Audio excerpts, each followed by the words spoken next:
My name is Julian, and I am 32 years old. On the night of my 10th wedding anniversary, I stood in the center of a private, incredibly high-end ballroom with thick, warm blood dripping steadily from my eyebrow and my left eye swollen completely shut. While I was standing there, trying to process the sheer, suffocating humiliation of the moment, my own wife looked at the crowd of 50 people, our friends, our family, our business partners, and said, "It was my brother. He taught him some respect."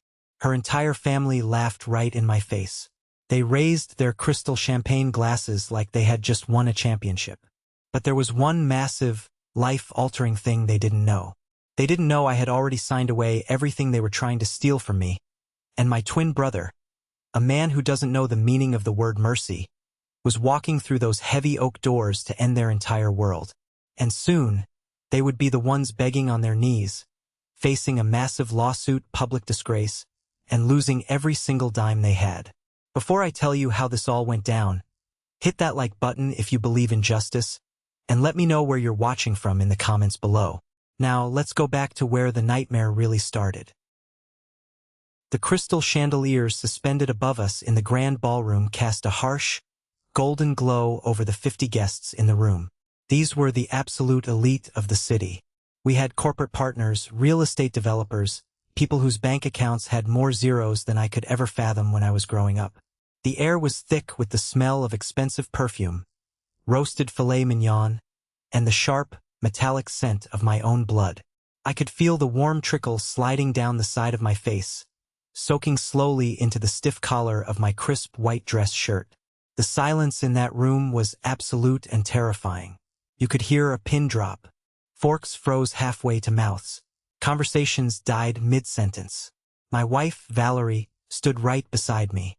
She was wearing a stunning, custom-made emerald green gown that cost more than my first car, a dress I had paid for with the salary from the company I built with my bare hands. Her hand was wrapped tightly around my bicep, her manicured nails digging deep into my skin like eagle claws. She wasn't holding me out of affection, and she certainly wasn't holding me for support. She was holding me in place so I wouldn't run. She wanted everyone in that room to see me broken. She wanted them to know exactly who held the power in our dynamic. For 10 years, she had been meticulously crafting a narrative that I was a clumsy, incompetent fool who was lucky to have been saved by her wealthy family. Tonight was supposed to be her masterpiece. Her brother, Preston, stood a few feet away, casually swirling an amber liquid in his heavy crystal whiskey glass. He had a smug, self-satisfied grin plastered across his face. Preston was the golden child of the family, the one who could do absolutely no wrong, even though he had never worked a hard day in his entire life. He was a bully wrapped in a designer suit, a man whose entire identity was funded by his father's commercial real estate empire. When Valerie made her announcement, when she proudly and loudly declared that her brother had beaten me to teach me a lesson, I didn't cry. I didn't scream. I didn't beg for someone to call the police. I just looked at her. I stared directly at the woman I had promised to love and protect 10 years ago at an altar. Her eyes were completely cold. There was no soul left in them, just pure, venomous arrogance. She thought she had me completely cornered. She thought I was nothing more than a beaten dog on a very short leash. Then, the heavy oak doors at the back of the ballroom slammed open. The sound cracked through the dead silence of the room like a gunshot. Every single head turned. Standing in the doorway was a man who looked exactly like me, except his face wasn't bruised. His suit wasn't stained with blood, and his eyes were burning with a kind of rage that could melt solid steel. It was Dominic, my twin brother. Dominic had served 2 intense tours overseas, and he moved with the quiet, incredibly dangerous precision of a man who knew exactly how to dismantle a threat in seconds. The smirk vanished from Preston's face instantly. Valerie's grip on my arm loosened as utter confusion washed over her perfect features. But to understand how we got to this explosive, life-changing moment, to understand why my own wife orchestrated a brutal physical assault against me on our anniversary and then bragged about it to high society, I need to take you back 3 days. I need to show you the invisible, suffocating cage I had been living in, because I know there are men and women listening to this right now who are sitting in that exact same cage. You think it is your fault. You think if you just try a little harder, make a little more money, keep the house a little cleaner, they will finally love you and treat you with respect. Let me tell you right now, they never will. And 3 days before this dinner, I learned that the hard way. 3 days before the anniversary dinner, I was sitting at my kitchen island, staring blankly at the seating chart for the party. My chest felt tight, a constant, heavy pressure that I had simply accepted as my normal baseline for the last decade. It was the way I always felt when Valerie's family was involved in any aspect of our lives. For 10 years, I had played the role of the silent, obedient, endlessly grateful husband. I built a software company from the absolute ground up, working brutal 80-hour weeks, missing sleep, missing life to ensure we had a picture-perfect existence. I poured every dollar of my salary into our joint accounts, funding Valerie's lavish lifestyle, hoping beyond hope that my success would buy me a single shred of respect from her parents, Winston and Beatrice. Winston had made his massive fortune in commercial real estate during the boom of the 90s. He viewed every interaction, every relationship, and every person as a calculated transaction. To him, I was never a son-in-law. I was never family. I was an asset to be managed. A blue-collar kid who had somehow tricked his precious daughter into marriage. Beatrice was somehow even worse. She weaponized etiquette like a highly trained sniper. She could insult your entire ancestry, your upbringing, and your worth as a human being just by the subtle, condescending way she asked you to pass the salt at the dinner table. My life with Valerie was a masterclass in psychological manipulation and relentless gaslighting. If I left a water glass on the kitchen counter for more than 5 minutes, I was profoundly disrespecting her home and everything she did for me. If I gently suggested we visit my parents for Thanksgiving instead of going to her family's ski lodge, she would suddenly develop a severe, debilitating migraine that forced us to cancel our travel plans altogether, leaving me to call my mother and apologize once again. Over the years, she systematically isolated me from everyone who ever cared about me. She questioned the motives of every friend I had. She mocked every hobby I pursued. I stopped going to the gym because she accused me of trying to get in shape to impress other women. I stopped playing golf with my old college buddies because she said I was neglecting my duties at home and embarrassing her by associating with losers. I gave up everything to be the man she demanded. I swallowed my pride daily. I ignored the glaring red flags that were slapping me in the face. I just wanted peace in my home. But I was learning that silence isn't peace. It is just pain with a much longer fuse. 2 nights before the anniversary, Valerie decided to host an impromptu family dinner to finalize the party details. Her parents arrived exactly on time, along with Preston and Valerie's cousin Cassandra. Cassandra was the kind of person who lived for drama. She loved to stir the pot, throw in a match, and watch the whole thing burn. We were sitting around our massive dining table. I had spent 4 hours in the kitchen meticulously cooking a prime rib roast, trying to get the temperature exactly how Winston liked it. I was exhausted, my lower back aching from standing, but I forced a polite smile as I walked around the table pouring the expensive red wine Beatrice had brought. Cassandra leaned forward, resting her chin on her hands, examining her freshly manicured nails. "So, Julian," she said, her voice dripping with artificial sweetness and deep condescension, "I hear your little tech startup is finally making some actual money. Are you finally going to contribute to a college fund for your future kids? Or is Uncle Winston still backing up your credit cards?" I tightened my grip on the heavy glass wine bottle. My company had been highly profitable for 3 consecutive years. I paid the mortgage on this massive house. I paid for the luxury cars in the driveway. I paid for the food currently sitting on their imported plates. But Winston had given us a relatively small loan when we first got married to help with a down payment, and he never, ever let anyone forget it. He held it over my head like a guillotine. "The company is doing very well, Cassandra," I said evenly, keeping my tone entirely neutral. "We are actually expanding into a new office space next month." Beatrice scoffed. She actually rolled her eyes and scoffed out loud. "Expanding? How quaint. Just make sure you don't overextend yourself again, Julian. You don't have the natural pedigree for high-stakes business." You should really leave the heavy lifting to men like Winston. I felt a sudden, intense surge of heat radiate through my chest. The utter disrespect was suffocating. My hand trembled, just a fraction of an inch, as I reached over to pour Valerie's wine. A single drop of deep red Cabernet splashed onto the pristine, custom-made white tablecloth. Valerie slammed her hand flat on the table. The heavy silver cutlery rattled loudly against the china. "Julian, look what you just did!" she snapped, her voice sharp enough to cut through thick glass. "I'm sorry," I said quickly, immediately reaching for a cloth napkin to dab at the spot. "I'll get it out right now. It's just a tiny drop."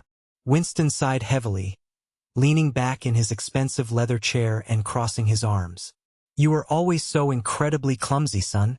It is physically exhausting watching you try to fit into this world. You just lack refinement. It's in your blood, I suppose." I stopped wiping the table. I looked directly at Valerie, waiting for her to defend me, waiting for my wife to say, "Dad, that's completely out of line. Leave him alone." Instead, she looked at me with an expression of sheer, unadulterated disgust. "Go clean it up properly in the kitchen, Julian, and go upstairs and change your shirt. You are embarrassing me in front of my family," she ordered, pointing toward the hallway. Preston chuckled from across the table, picking up his wine glass. "Yeah, go clean up, Cinderella. Leave the adult conversations to the adults." I walked into the kitchen, my hands shaking so violently I had to grip the edge of the cold marble counter just to steady myself. I was a grown man. I was 32 years old. I was the CEO of a successful company, and I was being treated like a disobedient, unwanted dog in my own home. I didn't go back out to the dining room. I walked upstairs and slept in the guest room that night. Valerie didn't come looking for me. She didn't text. She didn't check on me. Leaving me in the cold was her favorite way of punishing me for my perceived failures. The next day, I desperately tried to mend the bridge. I had recently received a massive, life-changing buyout offer for a specific piece of software I had developed. It was a deal that would catapult us into a completely different wealth bracket. I hadn't told Valerie the details yet, wanting to surprise her on the actual night of our anniversary to prove, once and for all, that I was worthy. Feeling a strange sense of hope, I went out and bought a custom-tailored Italian suit for the party. It cost $2,000. It was charcoal gray, sleek, and for the first time in years, when I looked in the mirror at the tailor's shop, I felt like I had some armor. I felt like a man who commanded respect. I brought it home and hung it carefully in the guest room closet, eager for the next night. That afternoon, I came back from running a few errands to find Preston lounging comfortably in my living room, his muddy shoes resting on the coffee table, watching a football game on my television. He didn't even acknowledge my presence when I walked in. I ignored him and walked upstairs to grab a fresh shirt. I opened the guest room closet door. My heart immediately dropped straight into my stomach. The $2,000 custom suit, my armor, was completely and utterly shredded. Someone had taken a box cutter or a pair of heavy industrial scissors and slashed the fine fabric to ribbons. The sleeves were hanging by literal threads. The entire back panel was sliced open, exposing the lining. It was utterly destroyed. I grabbed the ruined, heavy fabric off the hanger and marched downstairs, the blood pounding so loudly in my ears I could barely hear my own footsteps. "What is this?" I demanded, throwing the shredded suit onto the coffee table right over his muddy shoes. Preston didn't flinch. He didn't even blink. He slowly took a sip of his imported beer, kept his eyes on the television screen, and smirked. "Looks like you have a severe moth problem, bro. Better get an exterminator." Valerie walked into the living room, holding a delicate teacup. She looked down at the ruined suit on the table, then looked up at me. Her expression was completely blank. "Valerie, your brother deliberately destroyed my suit," I said, my voice dangerously low and shaking with rage. She rolled her eyes dramatically and let out a long, theatrical sigh. "Oh, stop being so incredibly dramatic, Julian. It was probably an accident. Or maybe you ripped it yourself on a loose nail in the closet, and you're just looking for someone to blame to start a fight and ruin the mood before our party. An accident? Look at it. It is slashed to pieces, Valerie. This was intentional. You know what? She snapped, slamming her teacup down on a side table and stepping aggressively into my personal space. You are acting completely unhinged. You are so obsessed with money and material things. It's disgusting. It's just a piece of clothing. You'll just wear your old Navy suit tomorrow night. Now apologize to Preston for yelling at him in our home. I stared at her. The woman I thought I loved was entirely gone, replaced by a stranger. She was actively protecting her abuser brother over her own husband. She wanted me broken. She needed me beneath her. I realized right then, looking into her cold eyes, that this wasn't just a toxic marriage. This was a war of attrition, and I was losing everything. But I didn't know how deep the betrayal actually went. I thought the ruined suit was the worst of it. I was so incredibly wrong. The morning of our 10th anniversary, I woke up feeling completely hollowed out. The massive house was quiet, but it was the kind of heavy, suffocating quiet that immediately precedes a devastating hurricane. I needed to talk to someone. I was losing my mind, constantly second-guessing my own reality and wondering if I really was the crazy one. I grabbed my phone, walked out to the back patio to ensure I was entirely alone, and dialed Greg's number. Greg was my absolute best friend from college. We had shared cramped dorm rooms, studied through the night for engineering finals together, and he was the best man at my wedding. He was the only piece of my old life, my real life, that Valerie hadn't managed to completely sever. "Hey man," Greg answered after several rings, his voice thick and groggy with sleep. "Greg, I need your help," I whispered frantically, pacing the length of the stone patio. "It's Valerie. It's her whole family. They destroyed my clothes yesterday. They treat me like absolute garbage. I think I need to get out. I need a place to stay for a few days to figure out a divorce lawyer. I can't do this anymore. I'm drowning here." There was a long, agonizing pause on the other end of the line. "Whoa, Julian. Slow down, man. Are you sure you're not just stressed about the big party tonight? Valerie loves you. Her family is just intense. You're probably just overreacting to a prank." "I am not overreacting, Greg." Preston literally slashed my suit with a blade. Valerie defended him. She told me to apologize to him. I feel like I'm going crazy. "Look, just take a deep breath. Go to the anniversary party tonight. Keep the peace for now. We can grab a beer next week and talk about it when you've calmed down. Okay? Don't do anything rash that you're going to regret." I hung up the phone, feeling slightly defeated but grateful I had at least spoken the words out loud to another human being. I was leaving her. The decision was finally made. 10 minutes later, I walked back into the sprawling kitchen to pour a cup of black coffee. My phone buzzed aggressively against the granite counter. It was a text message. I opened it, and my blood instantly turned to ice. It was from Valerie. She was upstairs in the master bedroom. The text read, "So you think you need a place to stay to figure out a divorce lawyer? You think you can't do this anymore? You are pathetic. Make my coffee and bring it up immediately." The phone nearly slipped from my numb fingers, clattering against the counter. How could she possibly know? I had just said those exact words, verbatim, out on the patio not 5 minutes ago. I hadn't spoken to a single soul but Greg. My best friend. My best man. The betrayal hit me like a physical punch to the gut. It knocked the wind entirely out of me. Greg was feeding her information. I found out months later that she had been secretly paying off thousands of dollars of his crippling credit card debt in exchange for him monitoring my complaints and reporting my every move back to her. I had absolutely no one. I was entirely surrounded by enemies masquerading as family and friends. I made her coffee. My hands were perfectly steady now. The panic and the fear were entirely gone, replaced by a cold, sharp, calculating clarity. I carried the porcelain mug upstairs. The heavy double doors to the master suite were slightly ajar. I was about to push them open when I heard Valerie talking. She was on speakerphone, pacing the thick carpet. "Yes, Victor, he will be at the dinner tonight," Valerie was saying, her tone brisk and businesslike. Victor was Winston's ruthless, highly paid corporate lawyer. A shark who wore custom pinstripe suits and destroyed lives for sport. "Make sure he has a few stiff drinks first." Victor's gravelly, distinct voice came through the phone speaker. "The transfer documents are fully drafted and legally binding. We are folding his software intellectual property and all core patents directly into Winston's main holding company.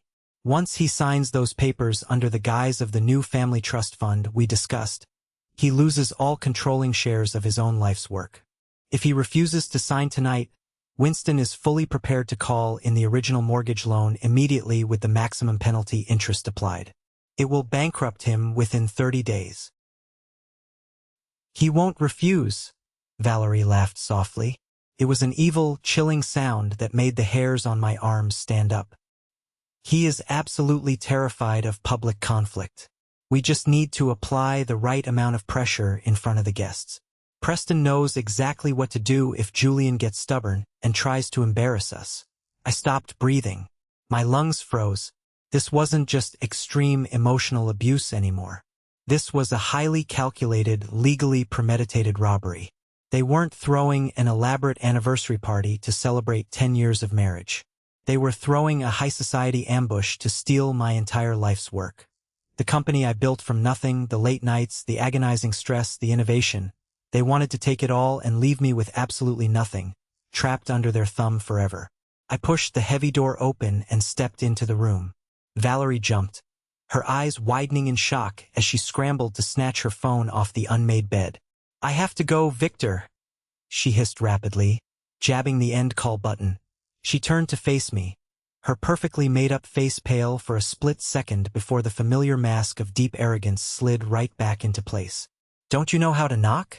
Have you lost all your manners?"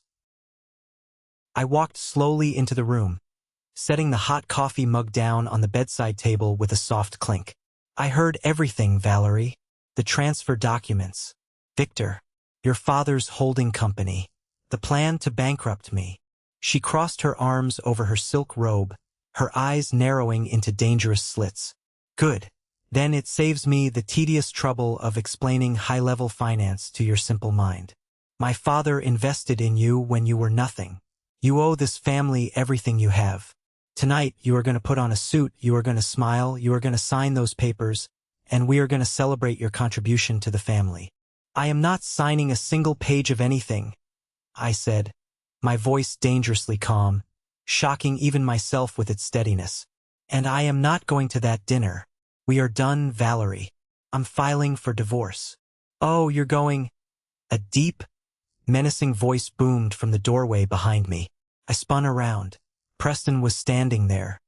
He had let himself into the house again using his spare key. He rolled his broad shoulders, stepping fully into the bedroom and clicking the door shut behind him. We were locked in. "You think you can just walk away from us with our money?" Preston sneered, walking slowly toward me, cracking his knuckles. "You're a nobody, Julian. We made you. We own you. Get out of my house right now, Preston," I warned him, bracing my feet and shifting my weight. "Make me," he challenged, stepping closer until I could smell the stale alcohol on his breath. I turned my head slightly toward Valerie. "Call your dog off, Valerie." Valerie just leaned casually against the mahogany dresser, picking up her coffee cup and taking a slow sip. "Teach my husband some respect, Preston. Show him exactly what happens when he talks back to his betters." I didn't even have time to process the sheer cruelty of her words before Preston lunged. He was much heavier than me, fueled by arrogance and rage, and he swung wild and hard. His heavy fist caught me squarely on the left side of my face, right on the cheekbone. The impact was blindingly forceful. White light exploded behind my eyes, and my left ear instantly started ringing with a high-pitched whine. I stumbled backward, completely losing my footing on the thick bedroom rug. As I scrambled to stay upright, Preston shoved my chest violently with both hands. I flew backward, losing all control, and the side of my face slammed violently into the sharp, unforgiving corner of the heavy mahogany nightstand. The pain was absolutely agonizing. A jagged, deep cut opened right above my eyebrow, and warm, thick blood instantly rushed down my face, blinding my left eye entirely. I hit the hardwood floor hard, all the breath knocked out of my lungs, gasping for air. I lay there for a second, my vision swimming and blurring. I reached a trembling hand up and touched my face. My fingers came away slick, dripping with deep crimson blood. Preston stood directly over me, breathing heavily, his fists still clenched. He didn't look remorseful. He didn't look scared. He looked deeply, sickeningly thrilled. Valerie walked over slowly, the silk of her robe whispering against the floor. She looked down at me as if I were a disgusting stain on her pristine carpet. Clean yourself up right now. We have a dinner in 2 hours. And if you try to run, or if you tell anyone what happened in this room, I will make sure the police hear my exact version of events. I'll tell them you went crazy, you attacked me, and Preston had to physically defend his sister from her violent husband. Who do you think they will believe? The wealthy, respected local family, or the unstable, stressed-out, violent tech guy? She smiled down at my bleeding face, a smile of pure malice. Put on your suit, Julian. It's time to celebrate. I dragged my aching, battered body off the hardwood floor and locked myself inside the massive master bathroom. I leaned heavily over the cold marble sink, gripping the smooth edges so hard my knuckles turned stark, bone white. I finally looked up and met my own gaze in the massive vanity mirror. My left eye was already swelling rapidly, the delicate skin turning an angry, puffy, bruised purple. The cut right above my eyebrow was deep and jagged, bleeding sluggishly down my cheek and dripping off my chin. I turned on the cold water faucet and let the freezing water run over my trembling hands. I was completely trapped. If I fought back physically, Valerie would utterly destroy my reputation and have me arrested and jailed for domestic violence before the night was over. If I ran away right now, Winston would instantly trigger the loan clauses and bury my company in endless, crippling litigation until I was bankrupt and homeless. I pulled my phone from my pocket. My hands were shaking so badly I was leaving bloody fingerprints all over the glass screen. I bypassed Greg's number entirely. I bypassed the local police department. I dialed the only person on this entire earth who actually shared my blood, the only man I could trust with my life.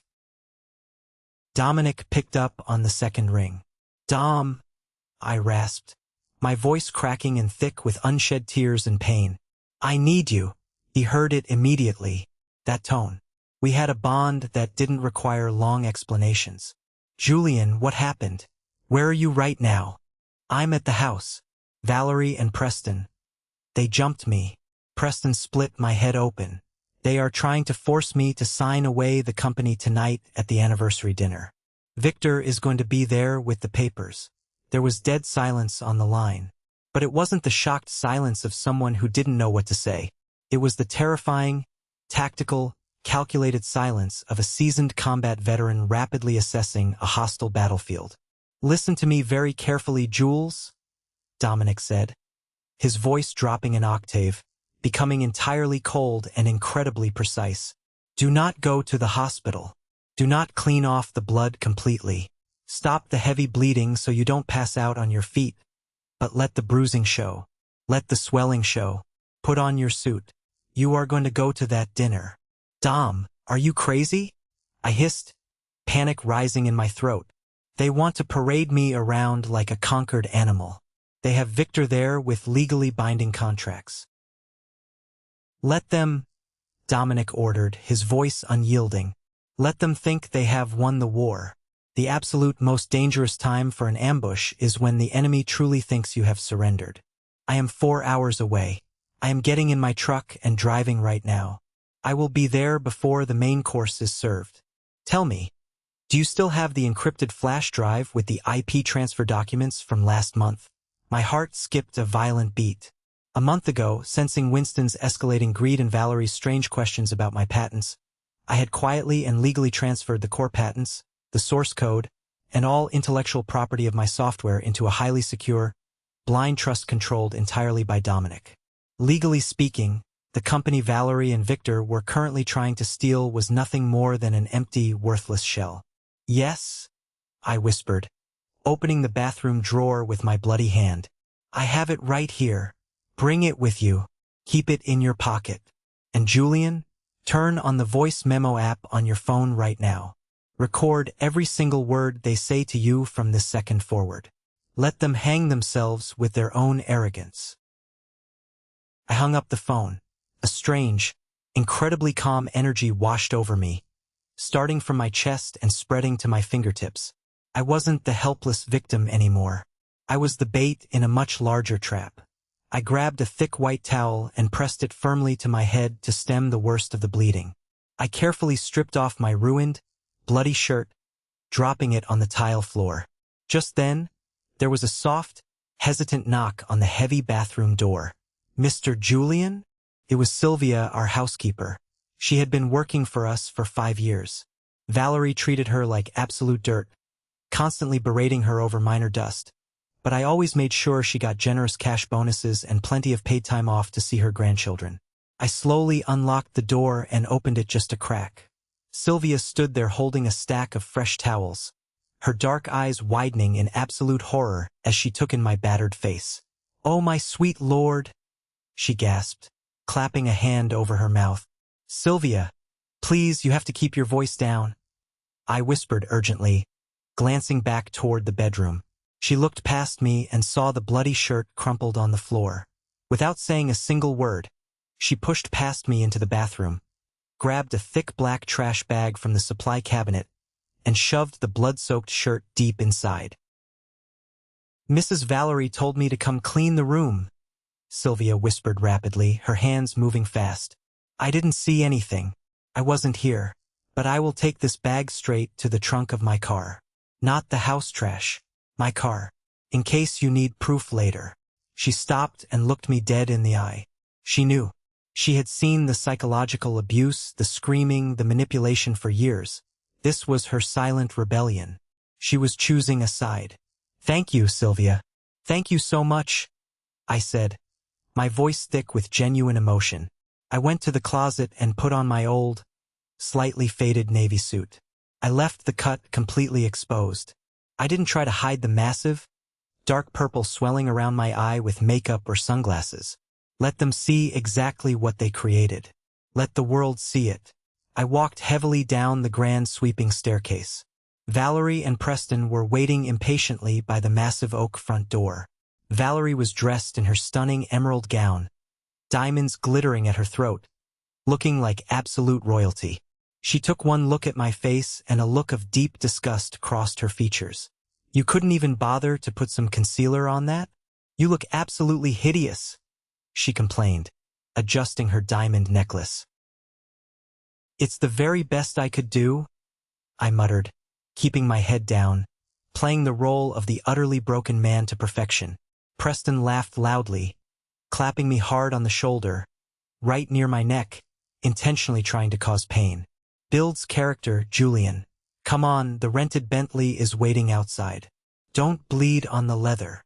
The car ride to the luxury hotel was pure, unadulterated psychological torture. I sat in the spacious back seat next to Valerie. She and Preston drank expensive champagne from the car's minibar, taking selfies with the flash on and laughing uproariously at inside jokes. They were openly celebrating their massive financial victory before the ink was even dry on the contracts. I slowly reached into my breast pocket, my thumb blindly finding the physical button on the side of my phone. I clicked the record app on. "So, Julian," Preston said, turning around heavily from the front passenger seat to look at me. "Victor is going to have a private boardroom set up just off the main ballroom. Before we sit down for dinner, you go in there, you sign the papers giving us the company, and then we go out and play the happy, loving family. You cause a scene, you hesitate for even a second, and I'll finish what I started upstairs in the bedroom. Do you understand me?" "I understand," I said quietly. The microphone in my pocket picked up every single clear, threatening syllable perfectly. "And remember," Valerie added, touching up her perfect red lipstick in a silver compact mirror, "if anyone asks about your pathetic face tonight, You fell down the cellar stairs carrying a heavy box of wine. You are a clumsy idiot. Stick to the story, Julian. I will stick to the story, I replied softly. The heavy luxury car pulled up to the grand, brightly lit entrance of the hotel. The uniformed valet rushed forward to open the door. Flashbulbs from a hired event photographer popped brightly as Valerie stepped out, radiant, smiling, playing the perfect adoring wife. Then I stepped out into the harsh light. The photographer instantly lowered his camera, his jaw literally dropping open as he saw my face. Valerie immediately grabbed my arm, her nails digging in again, twisting the fabric of my suit. Smile! She hissed directly into my ear, her voice venomous. One wrong move tonight and I end you. We walked through the gilded, mirrored corridors toward the private ballroom. I could hear the loud murmur of the wealthy crowd, the clinking of crystal glasses, the soft jazz playing from the live band. I was walking straight into the lion's den, surrounded by people who wanted to watch me bleed dry. But I had a secret weapon driving down the highway at 100 miles an hour, and an audiophile burning a hole in my pocket. We stopped right at the massive double doors. Valerie turned to me, her eyes shining with malicious, greedy triumph. "Showtime," she whispered. The doors swung open. The heavy, polished oak doors of the grand ballroom swung open with a slow, ominous creak, and we stepped into the blinding light of the main reception hall. The sheer opulence of the space was dizzying, designed specifically to overwhelm the senses and project absolute, untouchable power. Massive crystal chandeliers suspended from the vaulted ceiling cast a harsh, golden glow over 50 of the city's most elite and influential figures. There were men in custom-tailored tuxedos who controlled multimillion-dollar real estate portfolios, high-priced corporate defense lawyers, city officials, and women draped in designer gowns sipping vintage champagne that cost more than a normal family's monthly mortgage payment. A live jazz quartet played a soft, sophisticated melody in the far corner of the room. On the surface, it looked like a picture-perfect scene straight out of a high-society luxury magazine, a celebration of a decade of love and marital bliss. And then, every single person in that room saw my face. The transition from joyful, wine-fueled celebration to absolute, suffocating horror was instantaneous. The soft, elegant murmur of high-society conversation died in a matter of seconds, rippling across the room like a wave of cold water. The jazz quartet faltered completely, the saxophone player lowering his instrument mid-note as he stared blankly across the floor at me. The silence that followed was heavy and deafening. You could actually hear the ice clinking violently against the crystal walls of people's glasses as their hands began to shake with discomfort. Every single eye in that massive room locked directly onto my physical degradation. They stared at the massive, swollen purple bruise surrounding my left eye, puffing the skin out so much it was forced completely shut, and they stared at the deep, jagged, unstitched cut cutting through my eyebrow that was still slowly dripping dark, thick crimson blood down my cheek, staining the stiff collar of my dress shirt. I kept my head lowered, letting my shoulders slump forward, playing the role of the entirely broken, conquered man to absolute perfection. Valerie tightened her grip on my bicep, her sharp, manicured nails digging fiercely through the fabric of my navy suit jacket until they pinched my skin. She didn't flinch. Instead, she instantly plastered a wide, brilliant, completely artificial smile across her face, turning her head smoothly to wave gracefully at a prominent local judge standing near the front row.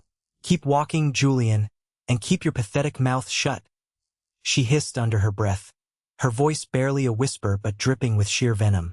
"Victor is waiting in the private boardroom to the left.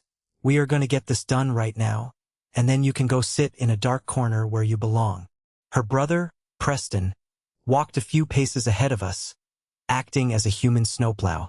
He rolled his broad shoulders, parting the elite crowd like Moses parting the Red Sea. People stepped back rapidly, their eyes darting in sheer disbelief between his smug, triumphant face and my battered, bleeding head. Yet, despite the obvious evidence of a brutal crime standing right in front of them, nobody moved to help. Nobody stepped forward with a napkin.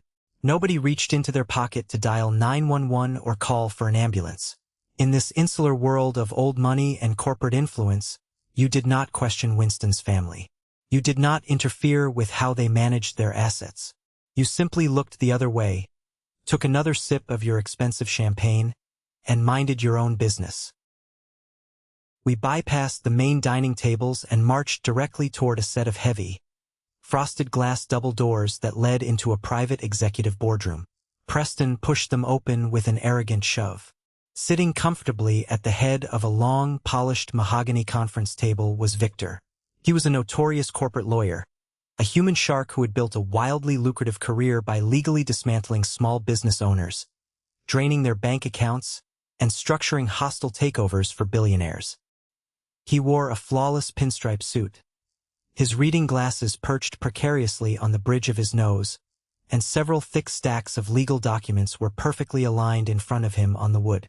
My father-in-law, Winston, stood by the massive floor-to-ceiling window overlooking the city lights, slowly swirling a glass of neat 20-year-old scotch. "Right on time," Winston said, turning around slowly. He took a long look at my swollen, bloody face and didn't even blink. There was absolutely no surprise, no anger, and certainly no empathy in his cold, gray eyes. To him, this was just an expected part of the negotiation process. "Have a seat, Julian. Let us make this quick and painless.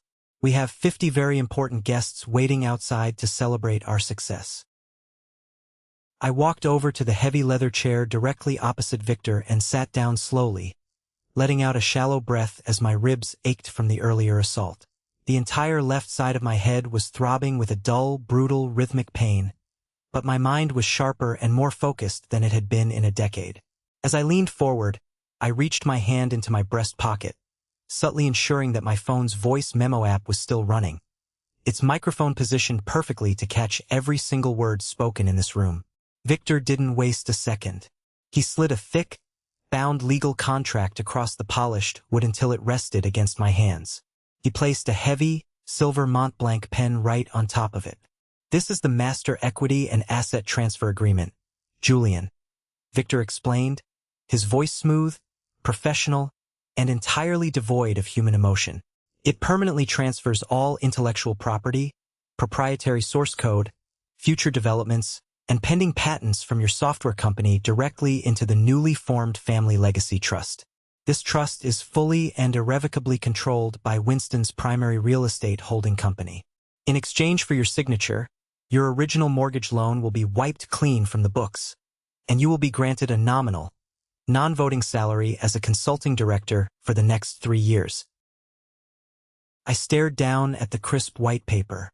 They were trying to legally execute me. They were taking the endless sleepless nights, the 80-hour work weeks, the agonizing stress, the raw innovation, and the years of my youth that I had sacrificed, and they were stripping it away with a few drops of ink. "And what happens if I refuse to sign this tonight?" I asked, keeping my voice incredibly low, barely above a whisper. I needed them to say their threats out loud. I needed the recording to be bulletproof. Winston took a slow, deliberate sip of his scotch, the ice clinking softly in the quiet room. "If you refuse to sign tonight, Julian, I will personally instruct Victor to initiate immediate, aggressive legal proceedings to collect the entire outstanding balance of that loan by tomorrow morning at 9 o'clock. We will apply the maximum penalty interest clauses. I will file a multimillion-dollar corporate lawsuit that will tie your software up in federal court for the next decade. I will personally call every venture capitalist and investment firm in this state and ensure you never secure another dime of capital. You will lose this house. You will lose your cars. Your credit will be utterly destroyed. You will have absolutely nothing left but the clothes on your back." Valerie stepped up behind my chair, resting her hands heavily on my shoulders. From the outside, it would look like a supportive wife standing by her husband, but I could feel the cold, menacing threat radiating from her grip as her fingers squeezed my sore muscles. "Just sign the papers, Julian," she whispered directly into my ear, her breath hot against my skin. "Stop being so incredibly stubborn and do the right thing for our family. You owe my father everything. You know you do. Don't ruin our night." Preston crossed his arms and leaned heavily against the closed boardroom doors, blocking the only exit. He cracked his knuckles loudly, the sharp pops echoing in the small room. "Don't make me repeat the lesson we had upstairs in the bedroom, bro. My knuckles are still a little sore from your jaw, and I'd hate to have to ruin the other side of your face before the salad course." They were so incredibly consumed by their own arrogance.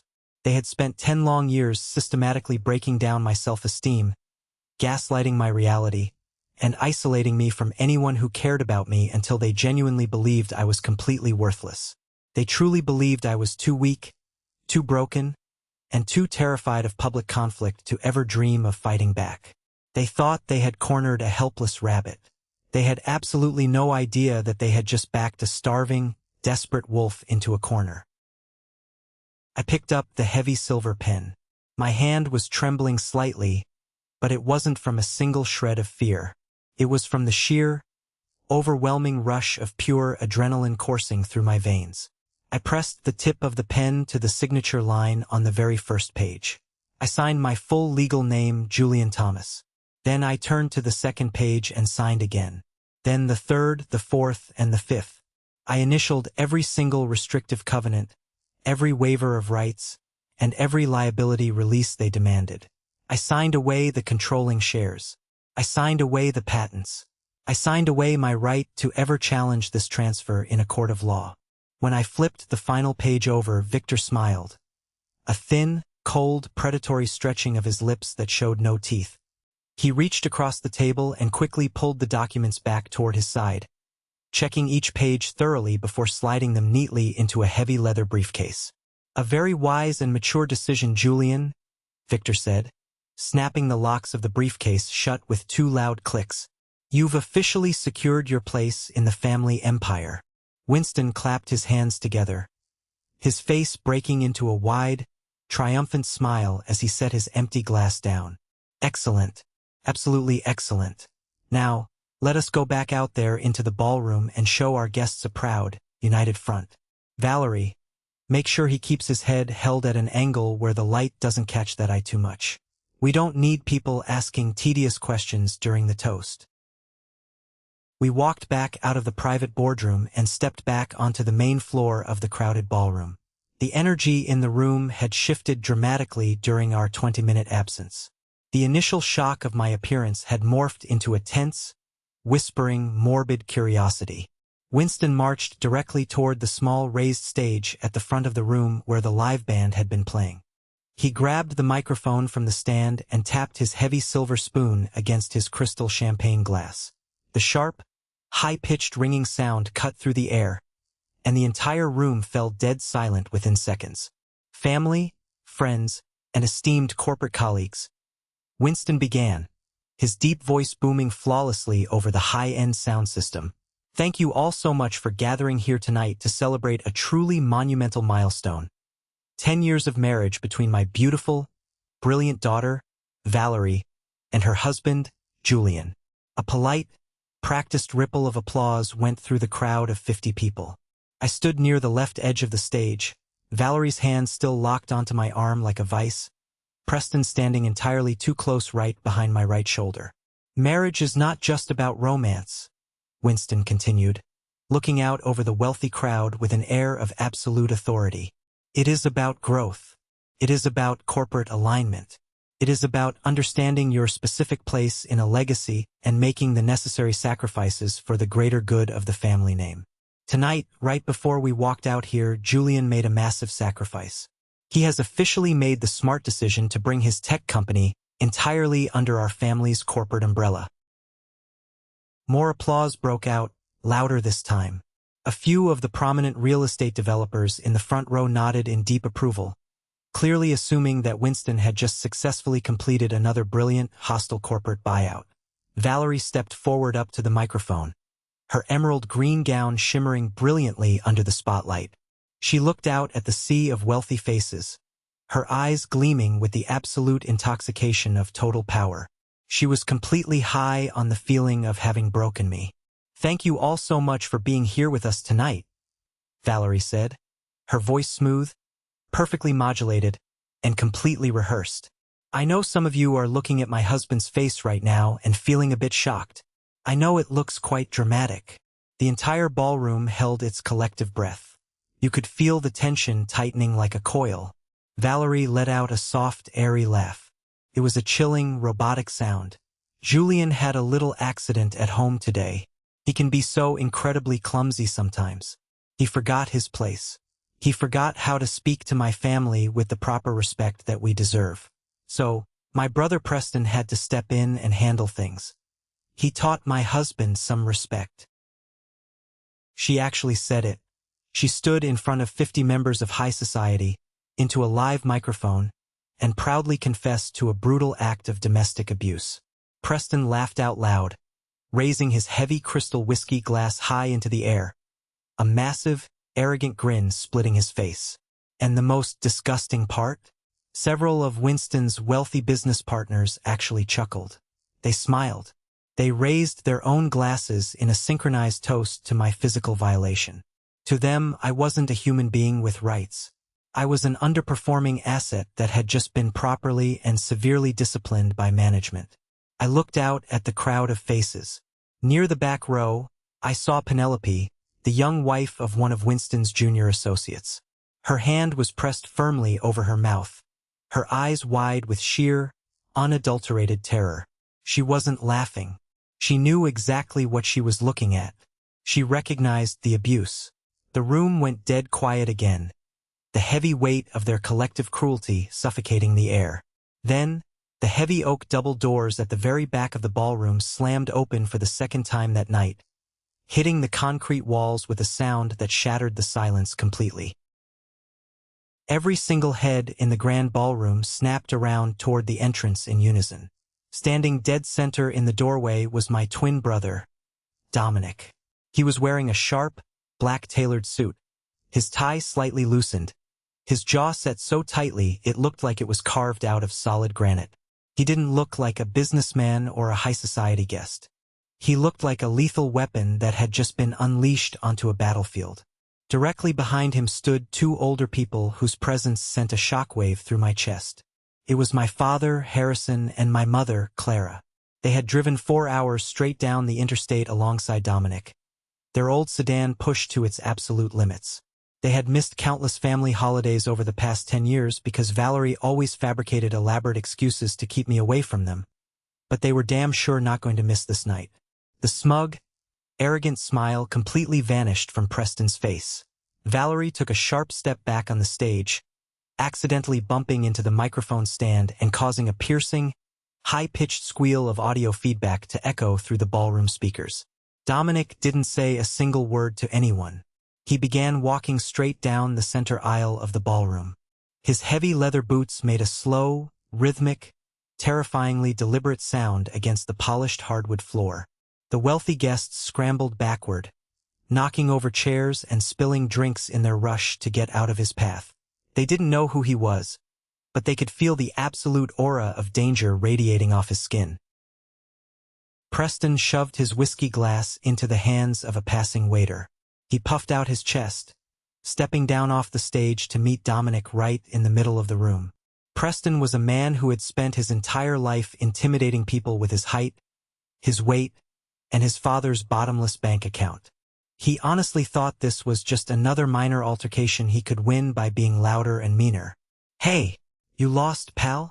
Preston sneered, squaring his massive shoulders and stepping directly into Dominic's path. "This is a strictly private event for the elite. Turn your pathetic ass around and walk out right now before I personally throw you out into the street." Dominic didn't break his stride for a fraction of a second. He didn't slow down and he didn't blink. The moment he was exactly 2 feet away from Preston, Dominic moved with military precision. It was terrifyingly fast, a blur of motion that the high society guests weren't prepared for. There was no wild, cinematic swinging. Dominic simply stepped deep inside Preston's clumsy guard, gripped the lapels of his expensive designer suit jacket with 2 hands of iron, swept Preston's heavy right leg completely out from under him, and drove him violently straight down into the floor.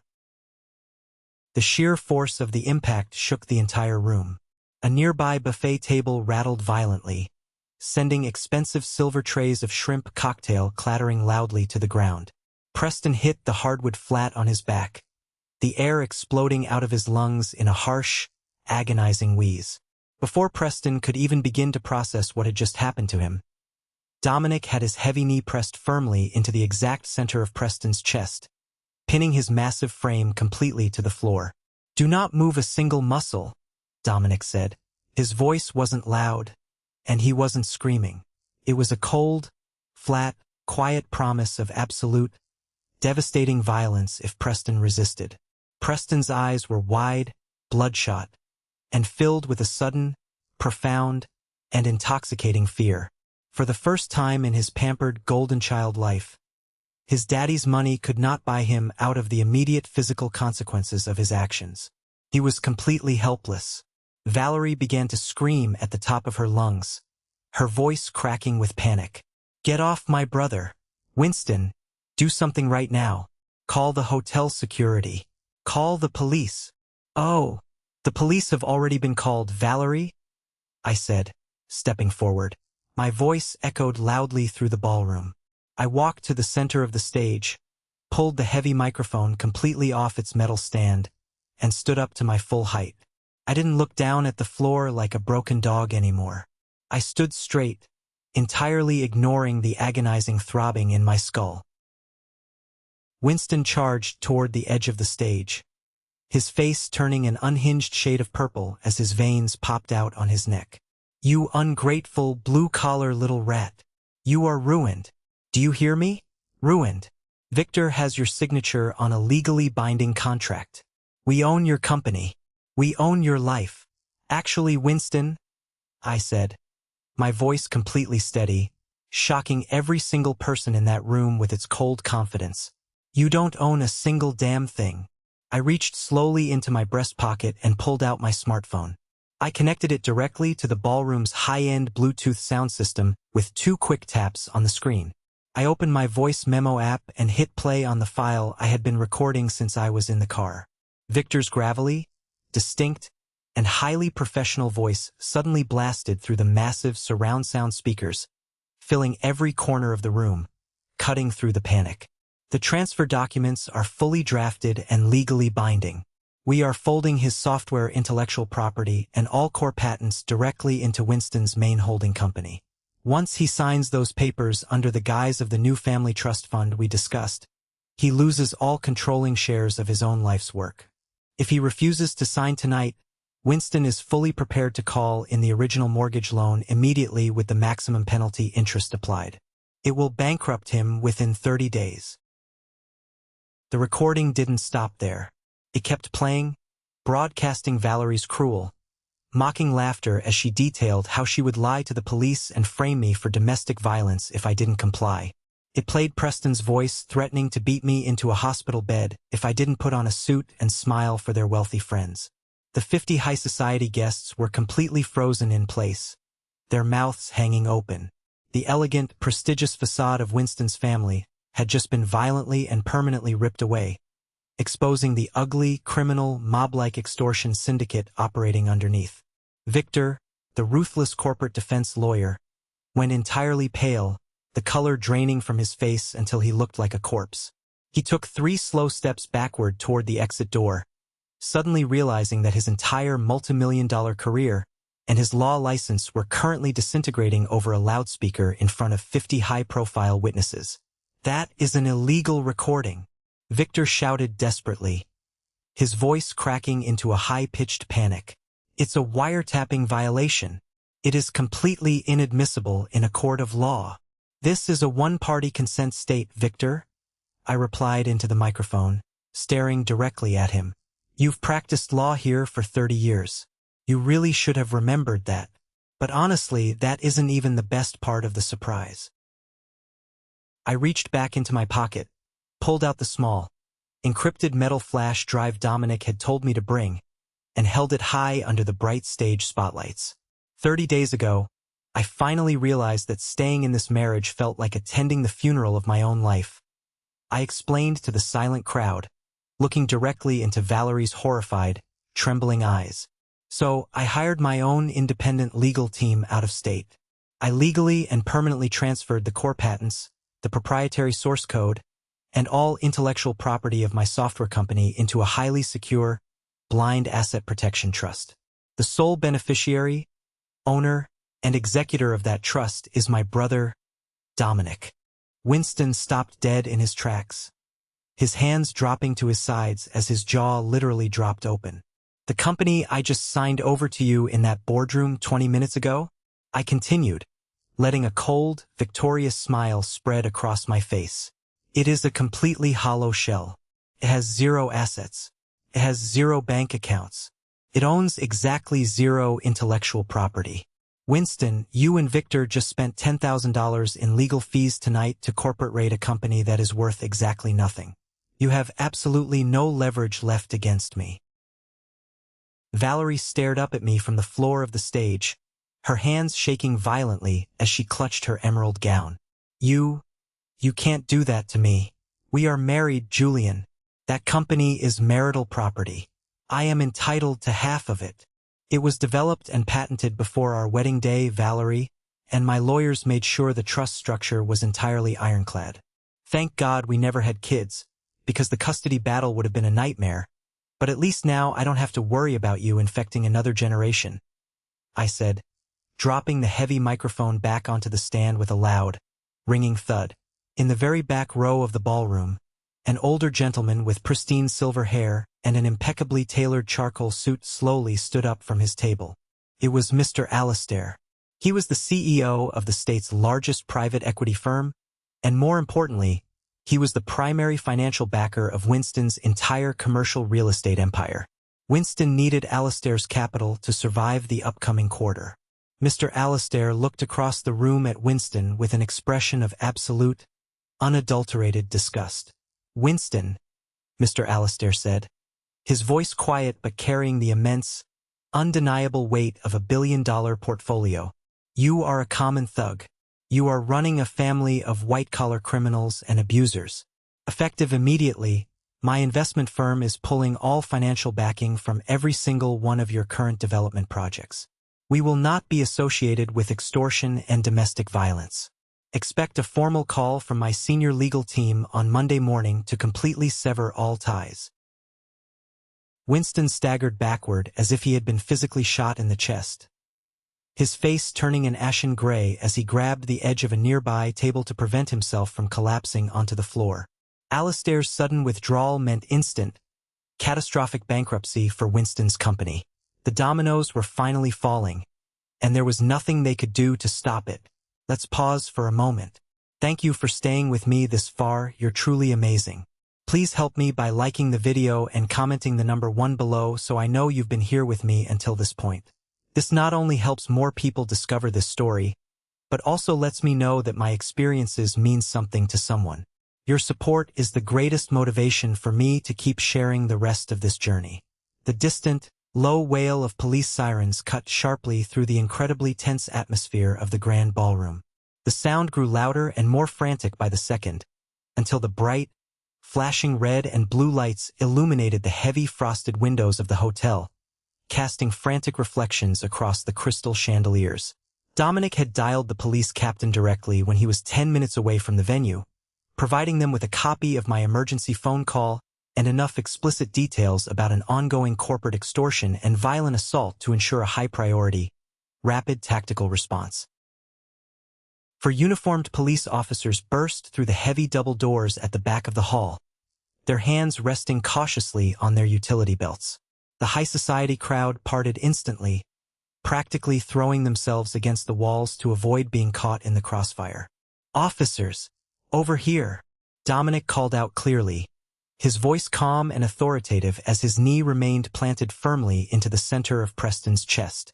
"This man committed a brutal felony assault against my brother at his home earlier today, and he attempted to assault me just now inside this room. I am currently executing a lawful citizen's arrest." The responding officers approached the scene quickly, their boots clicking sharply on the hardwood as they rapidly assessed the situation. They took one look at my severely beaten face, the swelling around my closed eye, the thick dried blood on my shirt collar, and then they looked down at Preston. Preston began to thrash around frantically on the floor, his face twisted in a mixture of rage and terror. "Get this psycho off me!" He attacked me. My father is Winston Thomas. Do you have any idea who we are? You'll all lose your damn badges by tomorrow morning if you touch me. It was, without a doubt, the absolute worst thing he could have possibly said to a group of veteran city cops. The lead officer, a stone-faced sergeant who looked completely unimpressed by the extreme wealth surrounding him, pulled a pair of heavy steel handcuffs from his belt. Dominic smoothly stepped back, raising his hands to show cooperation and allowing the officers to rough-handle Preston off the floor. They slammed his massive frame face-first against a nearby dining table, scattering silverware and wine glasses, and pulled his arms brutally behind his back. The loud, metallic click of the handcuffs locking into place echoed through the silent ballroom like a symphony. Preston Thomas, you are under arrest for felony assault, battery, and domestic coercion, the sergeant recited firmly, lifting him up by the chain of the cuffs. Valerie rushed forward off the stage, her tears flowing freely now, melting her expensive designer mascara and leaving long, black streaks down her face. Her wealth, her status, and her perfect world were crumbling in real time. No! Stop! You can't do this to my brother. Julian, please, tell them it was all just a massive misunderstanding. Tell them you fell down the stairs. Please, Julian, do something. She reached out and grabbed my arm again, but this time, her grip wasn't a show of power or a threat. It was an act of pure, desperate, pathetic begging. I looked down at her shaking hand on my suit jacket, and then I looked directly into her frantic, hollow eyes. Take your toxic hands off me, Valerie, for the rest of your life. She recoiled instantly as if she had been touched by a white-hot iron.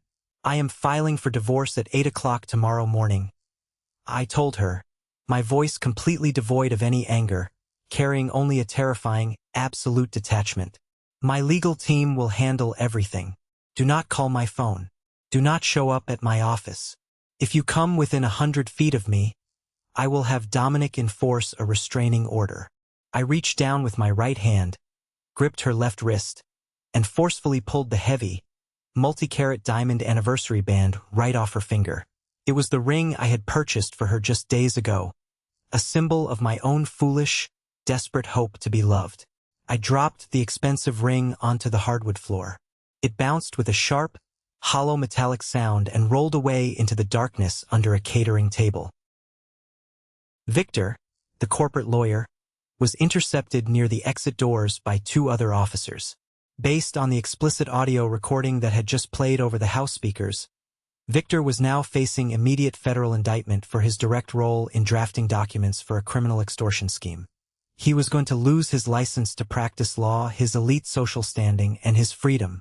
As the police escorted Preston out of the grand ballroom, dragging his staggering body past the horrified, judging faces of his former high society friends, Winston collapsed heavily into a velvet chair.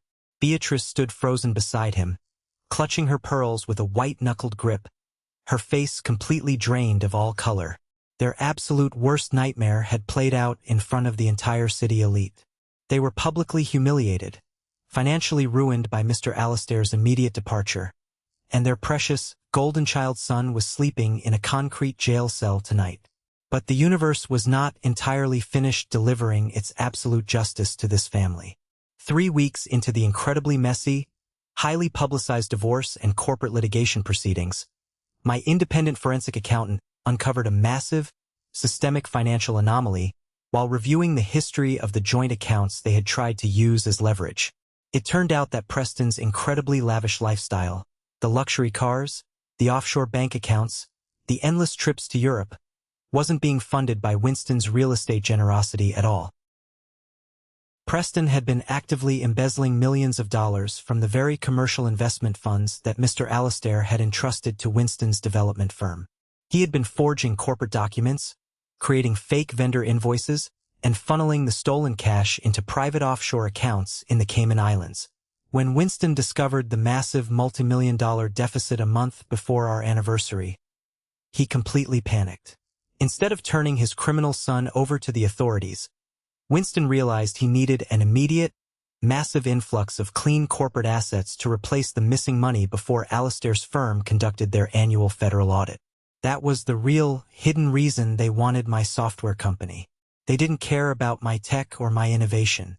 They needed to immediately liquidate my company's assets, patents, and valuation to cover up Preston's massive federal crimes and save their family from prison. The moment my lawyer handed that specific financial file over to the FBI, the fallout was catastrophic and absolute. Winston was indicted on federal charges of fraud, money laundering, and conspiracy. The federal government seized their massive estate, their luxury vehicles, and all corporate holdings.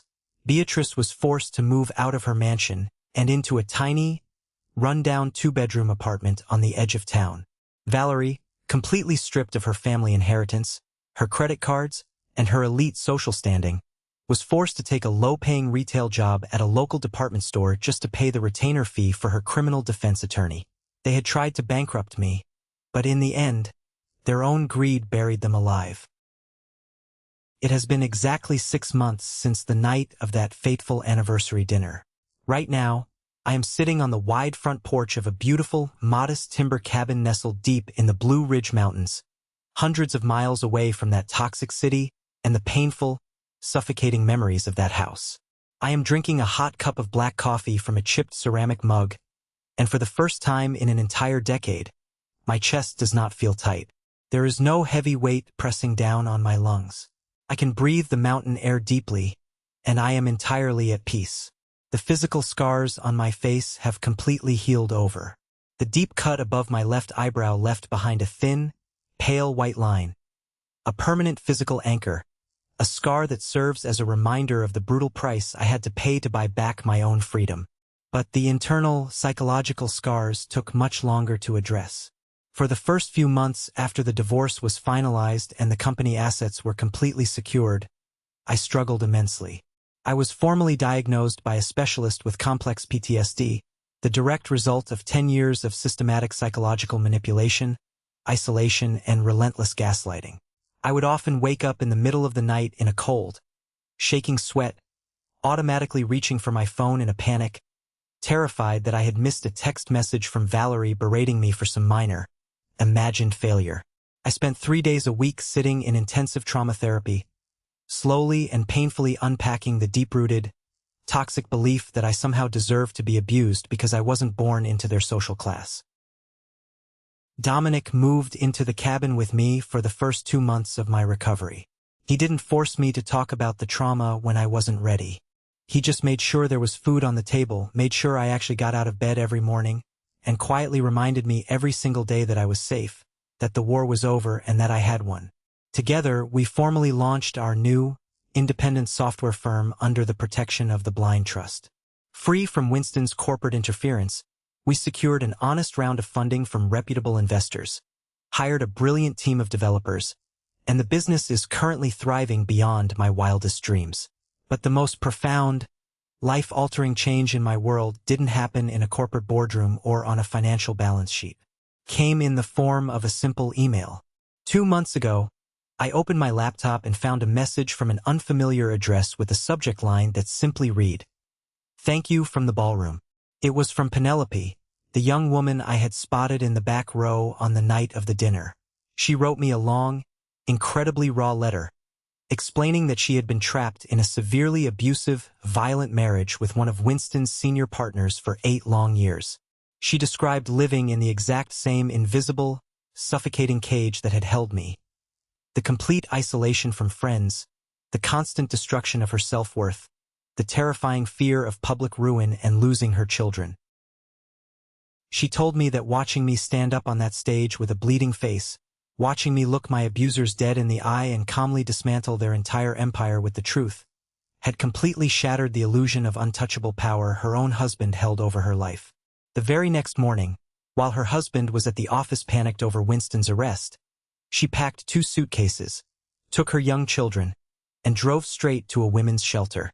We meet at a quiet coffee shop in town once a week now. We aren't dating and we aren't looking for romance. We are healing. We are 2 survivors who managed to escape the exact same burning building, navigating the complicated, beautiful peace that follows the storm.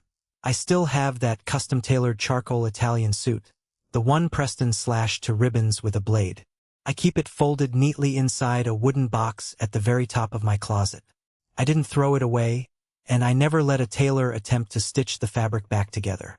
I keep it as a physical monument to my own boundaries. Whenever I have a difficult day, whenever the lingering ghost of Valerie's voice tries to whisper in the back of my mind that I am weak or hard to love, I pull that box down and look at the ruined fabric. It reminds me of the absolute last time I ever allowed myself to be made smaller to accommodate someone else's cruelty. It reminds me of the day I stopped surviving and started living. I will never, ever let anyone cross that line again. I learned the hard way that family is not defined by a shared bloodline, and it is certainly not defined by a legal marriage certificate. Family is not a group of people who demand your absolute submission and silence in exchange for their conditional, manipulative approval. True family are the people who stand in the gap with you when you are bleeding. They are the people who will get in a truck and drive 4 hours through the dark to kick down a door and stand between you and the monsters when you are too broken to stand by yourself. You do not owe your presence, your hard-earned money, your sanity, or your life to anyone who actively teaches you to be afraid inside your own home. You have the absolute right to draw a line in the sand, burn the bridge to your past, and never look back at the ashes. Have you ever faced something similar with your own family? Have you ever had to draw a definitive line in the sand and walk away from people you thought you loved just to save your own life? Share your story in the comments below, and don't forget to like and subscribe so you don't miss our next journey together. Your voice has power, your boundaries matter, and you are never as alone as they try to make you feel. Take care of yourselves out there.